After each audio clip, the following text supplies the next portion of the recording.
Si Thomas ay nakikipag-usap sa isang babaeng real estate agent tungkol sa bagong bili nilang apartment. Ilang saglit pa, dumating ang kanyang kasintahang si Pipa at nagpakuha sila ng litrato sa babae.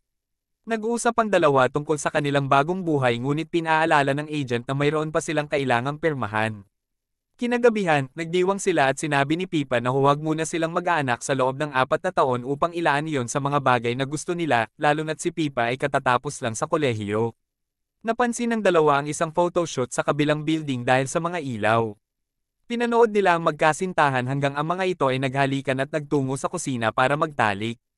Inaya ni Pipe si Thomas na umalis upang bigyan ng privacy ang magkasintahan.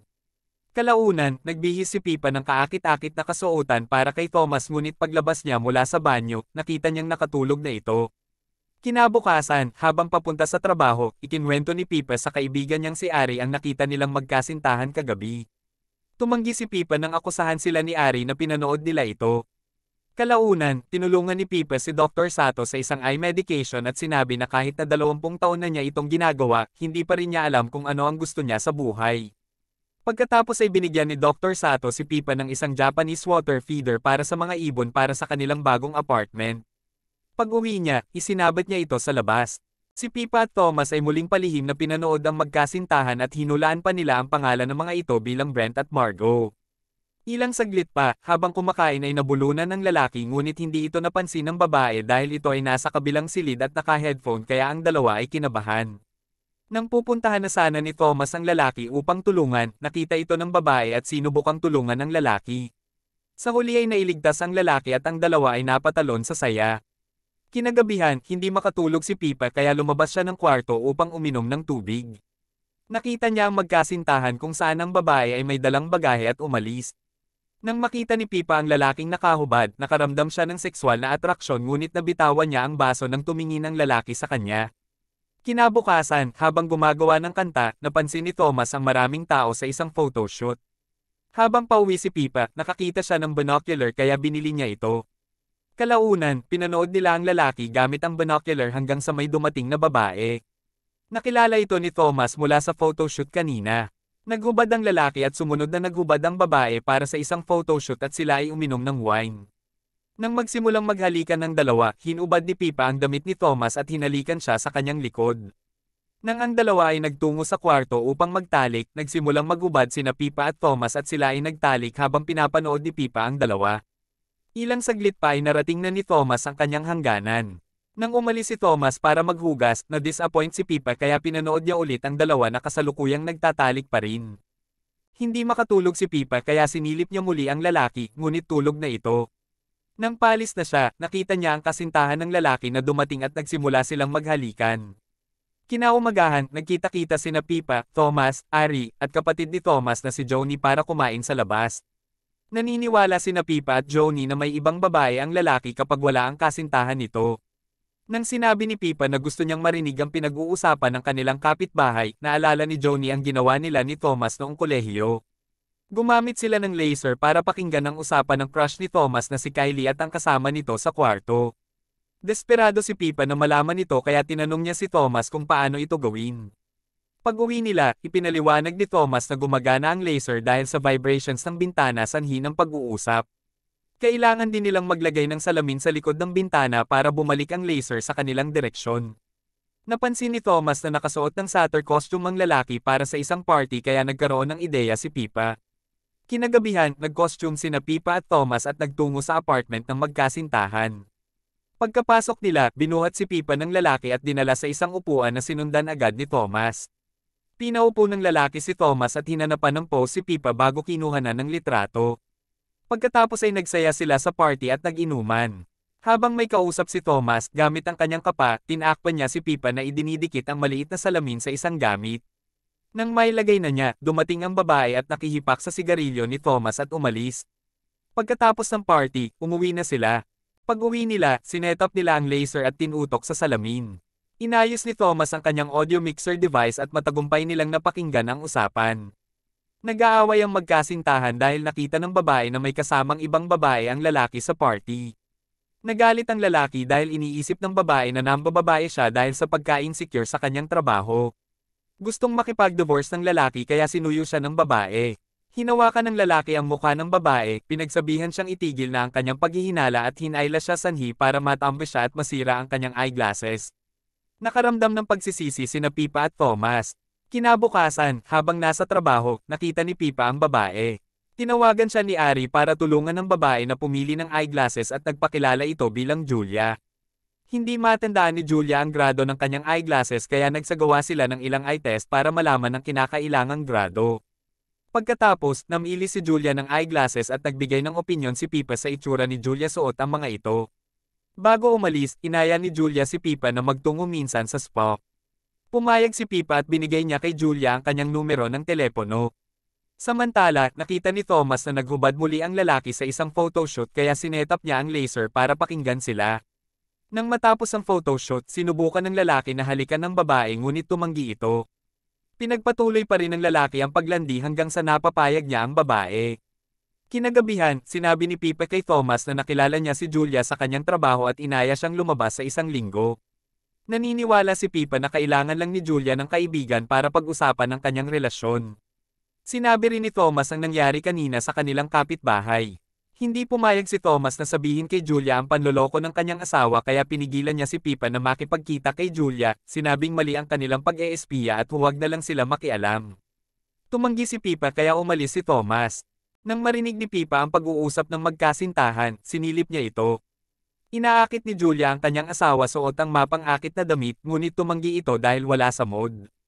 Ilang araw ang lumipas, nagkita sina Pipa at Julia at nagtungo sa isang hot spa. Habang nasa spa, napansin ni Julia na mahal ni Pipa ang kanyang trabaho na sinang-ayunan naman ni Pipa. Sinabi rin ni Pipa na hindi niya gagawin ang trabahong ito habang buhay dahil marami pa siyang gustong gawin. Ibinahagi ni Julia na dati siyang modelo ngunit tumigil matapos ang kanyang pangalawang nervous breakdown. Hindi siya nakapagtapos ng kolehiyo at bagamat marami siyang gustong gawin, wala siyang sapat na kakayahan tulad ng kanilang wireless printer na matagal niyang inalam kung paano gamitin. Binigyan siya ng kanyang asawa ng trabaho sa isang photo studio ngunit wala siyang interes dito. Nagtungo sila sa isang pool at tinanong ni Pipa kung ano ang trabaho ng kanyang asawa. Pinakilala ni Julia si Seb na isang photographer at nagkakilala sila sa isang photoshoot. Aksidenteng natawag ni Pipa si Julia bilang Margot ngunit nagtawanan na lang sila sa pagkakamali ni Pipa. Nang maglaon, umuwi na sila. Ipinagpatuloy ni Pipa ang pag-eespiya kay Seb at nalaman niyang iba't ibang babae ang kasama nito kada araw. Isang gabi, habang tulog na si Seb, napagdesisyonan ni Pipa na sabihin kay Julia ang panloloko ni Seb sa pamamagitan ng pagprint sa kanilang wireless printer. Pinrint din ni Pipa at sinabi na may gamit na kondom sa basurahan nila sa banyo.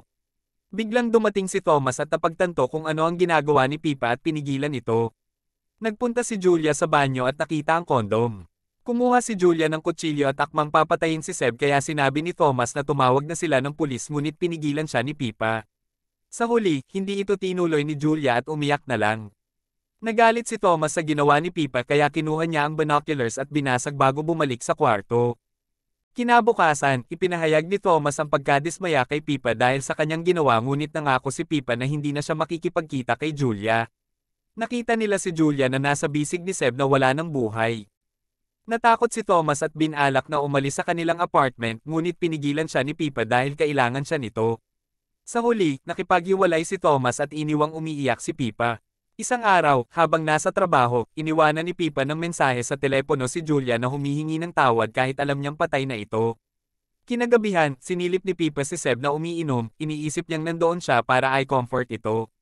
Nakita niyang pumunta ito sa isang bar kaya sumunod siya. Nakita niya si Seb at nagtungo siya sa isang lamesa. Nahuli ni Seb na nakatingin si Pipa sa kanya kaya pinuntahan siya nito at nag-usap sila.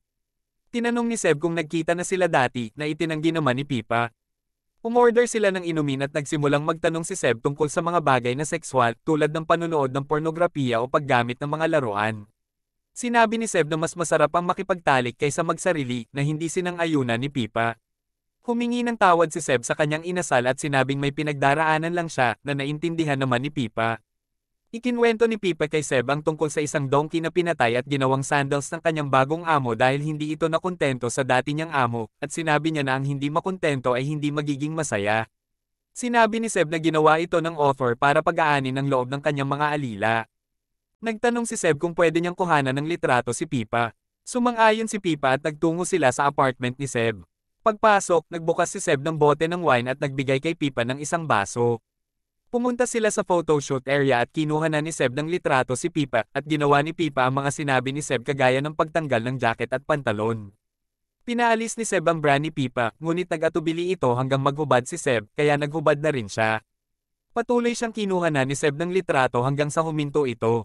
Sinabi ni Seb na may naalala siya pag nakikita si Pipa at paglaon, naghalikan sila. Ang dalawa ay nag-init ang katawan sa isa't isa kaya sila ay nagtalik sa sofa. Samantala, bumalik si Thomas sa kanilang apartment na may dalang bulaklak. Pagdating, kumuha siya ng inumin mula sa ref para uminom at nilagyan ng laman ang water feeder, kaya nakita niya na may kasama si Seb. Kumuha siya ng binocular at nakita sina Seb at Pipa na nagtatalik. Kinabukasan, paggising ni Pipa, nakatapak siya ng bubog habang naglalakad kaya paika-ika siyang bumalik sa kanilang apartment. Pagdating doon, nakita niyang nakabigti si Thomas. Kinuha ng mga awtoridad ang bangkay at si Pipa ay dumalo sa libing. Isang gabi, nagkita sina Pipa at Ari, at inamin ni Pipa na siya ang dahilan ng pagkamatay ni Thomas dahil sa pakikipagtalik niya kay Seb. Hindi sumang-ayon si Ari dahil iniwan na siya ni Thomas kaya't pwede nang gawin ni Pipa ang mga ganong bagay. Sinabi ni Pipa na kailangan niyang makausap si Seb para makamove on sa nangyari. Nagtungo sina Pipa at Ari sa pagbubukas ng photo exhibit ni Seb. Nakita siya ni Seb, kinuha na ng ilang litrato, at sinabi niyang masaya siyang nagpunta siya. Sa kanyang speech, pinasalamatan ni Seb si Julia sa kanilang collaboration, at laking gulat ni Pipa nang magtungo si Julia sa stage nang tawagin ni Seb. Sinabi ni Julia na inaalay nila ang exhibit na iyon kay Pipa at ipinakita ang litrato niya na nakahubad. Ikinwento ni Seb ang pagdating ni na Pipa at Thomas sa kanilang apartment at nagpakita ng mga literato nila na nag-eespiya na nauwi bilang isang obsession. Ipinakita nila ang litrato ni na Pipa at Thomas sa party pati na rin ang kanilang pag-aaway dahil sa kanilang pag-eespiya na sinabing naging dahilan ng pagpapakamatay ni Thomas. Umiiyak na umalis si Pipa at nagpas siyang magtungo sa apartment ni na Seb at Julia para alamin kung paano sila nakuhanan ng litrato. Natuklasan ni Pipa ang isang attic at nakita roon ang mga litrato nilang nakadikit sa pader at mga kamera na nakatutok sa kanilang apartment. Sinira niya ang mga gamit doon, kabilang ang mga litrato, kamera, at monitor. Isang araw, ibinenta ni Pipa ang apartment at kumalat na ang kanyang nakahubad na litrato. Nang kunin niya ang water feeder, nakita siya ng mag-asawa at nang aasar na kumaway si Julia at nakita rin niya ang mga patay na ibon. Sa interview ni na Seb at Julia tungkol sa kanilang photo documentary na pinamagatang The Voyeurs, tinanong sila kung may pahintulot sila sa paggamit ng mga litrato. Sinagot ito ni Julia na isa lamang itong babala sa mga nanghihimasok sa buhay ng iba. Nagalit si Seb nang tanungin ulit sila tungkol dito. Pagbalik nila sa kanilang apartment, nakita nila ang isang bote ng alak sa harap ng kanilang pintuan kaya't kinuha nila ito upang inumin. Tumanggi si Julia kay Seb nang tanungin siya kung hindi ba siya nakukonsensya sa kanilang ginawa. Habang iniinom nila ang alak, biglang may natanggap silang mensahe mula sa printer na nagsasabing sila ang pumatay kay Thomas. Nakita rin nila si Pipa mula sa rooftop na biglang umalis at bumaba. Hinabol ni na Seb at Julia si Pipa hanggang sa makarating sila sa pinagtatrabahuhan ni Pipa. Doon, inamin ni Pipa na alam niya na nilaso ni Julia si Thomas at ibinitin para palabasin na suicide lamang ito. Napaiyak si Pipa dahil sa kanilang panlilinlang at pagpapakalat ng kanyang litrato. Habang nagsasalita si Julia, unti-unti siyang nawala ng malay. Kinumpirma ni Pipa na galing sa kanya ang alak na kanilang ininom. Sa ilang sandali, nawala na rin ng malay si Seb. Gamit ang kagamitan nila sa kanilang clinic, binulag ni Pipa ang dalawa. Isang araw, may bagong nakatira na sa apartment ni na Pipa. Bulag na rin sila Seb at Julia na pinagmasdan ni Pipa mula sa rooftop bago umalis. Maraming salamat sa panunood. Huwag kalimutang i-like at mag-subscribe sa channel para lagi kang updated kung may bagong video.